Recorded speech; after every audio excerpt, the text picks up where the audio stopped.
The Defense Department's Cybercrime Center, known as DC3, late last month reached a remarkable milestone. Its Vulnerability Disclosure Program processed report number 50,000.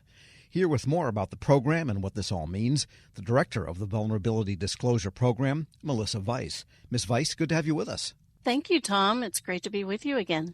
And just quickly review DC3, what it does in the cyber world, which is a sprawling world, and then we'll get into the Vulnerability Reporting Program. Absolutely. The Department of Defense Cybercrime Center, or DC3, has the lead on law enforcement, counterintelligence, training, and cybersecurity across the U.S. government. So that means then that you have to find out what it is people have to battle through vulnerability assessments. Absolutely. All right. Well, tell us more about the Vulnerability Disclosure Program. Where do the disclosures come from? And then we'll talk about that 50,000 mark and what some of the trends are you've been seeing. But let's begin with how they originate. For the Vulnerability Disclosure Program, we have a really unique history.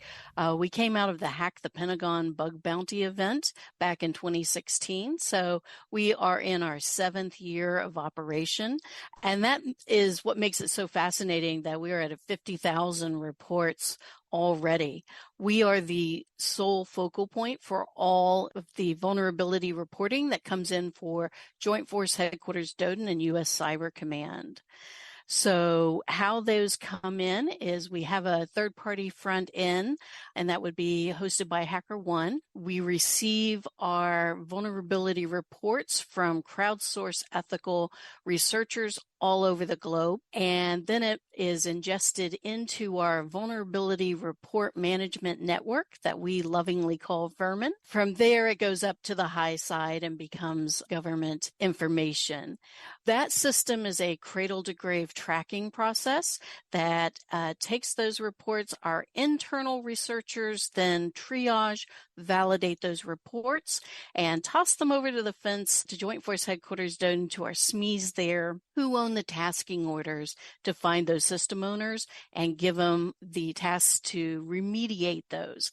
Now, they'll be remediated in a timely manner based on the severity level of that report as it is ingested. The time frames might be as low as 7 days or less, depending on the criticality of those reports.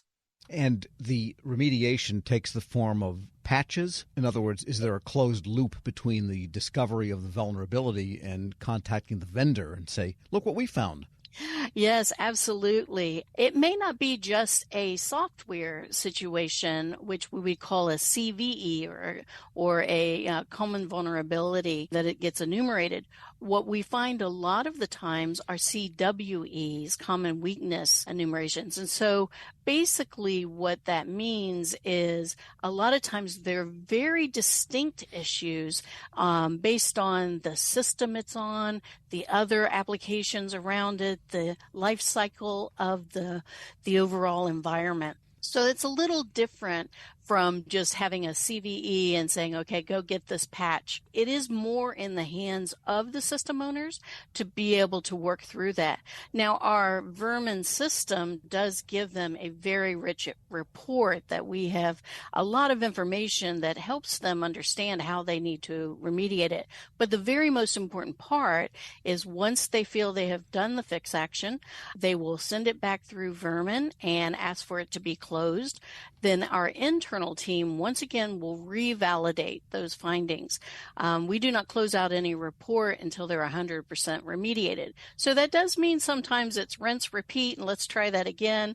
We're still seeing an issue here, but I can tell you in the 4.5 years that I've been with DC3, we've come down from about 30-some% when I first arrived, 34%, down to under about 10%, pretty much month over month. So these system owners are getting a lot more skilled at correcting the errors that are being found. Yeah, so you hope that items enter into Vermin as rats, but come out as nice, soft bunnies, you might say. Absolutely. We're speaking with Melissa Weiss. She is director of the Vulnerability Disclosure Program at the Cybercrime Center at the Defense Department, and just had a follow-up question on the common weakness enumeration. That means that vulnerabilities can arise not from necessarily a specific application bug, but in configuration, interaction with other system elements, so that it might be a weakness here, but not be an issue with the same software on another system. Absolutely, yeah. It can be the way that it was installed. A lot of times, softwares or even hardware configurations, they'll come with some defaults. They may have like a default password in the background, or they just have a default setting. I'm admin. Those are things that sometimes the system owners and the users may not recognize that they need to change or alter. And that might create this gap or the weakness within the system. So oftentimes we will find that unauthorized accesses are what we will see in the system, and so we really need to tighten that down, lock that down, and explain what the weakness is. And 50,000 reports you have processed as of last month, actually, so it's 50,000 plus a few by now. What can we take as meaning from that number, do you think? I will tell you that over half of those were what we term as actionable. So we did find live problems with those, and those are remediated. The others, you might say, well, what happens with the rest of those? Well, sometimes they're duplicative of the reports that we already receive. Again, we give our crowdsourced ethical hackers, we give them reputation points for submitting these reports. So they're doing a see something, say something. They are hacking for good on our system. This is not to be confused with a bug bounty event that is oftentimes a short-term monetized feature where you're paying out money to find these. This is an enduring program. Like I said, it's been going on for 7 years. We often in the beginning thought we were going to work ourselves out of a job. We would clean up everything, but I think we see in the world today that there's always something new to find. There's always more weaknesses to discover. Yeah, software is like highways. The litter is always there, no matter how much you clean it up. The next day, there's more in the same spot, I guess. And I was curious about your interaction or information sharing with CISA, the Cybersecurity and Infrastructure Security Agency, which has become kind of the locus for the civilian side of government in finding and promulgating what's going on, with respect to weaknesses in software. Right. Yes, we have very different lanes in the road from CISA, but of course we certainly coordinate anytime that we can. But basically, because we are focused, our program is specifically focused on Joint Force Headquarters, DODN, and U.S. Cyber Command.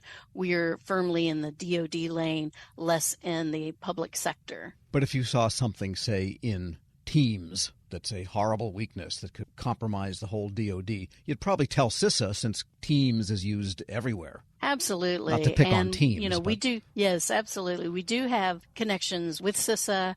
We are actually in the process of putting an LNO, a liaison officer, within their office, again, to make sure that we are sharing information equally and not being duplicative of our efforts. And let me ask you about the issue of data analysis and having a body of 50,000 reports, and these are multi-element reports. You've got a lot of data.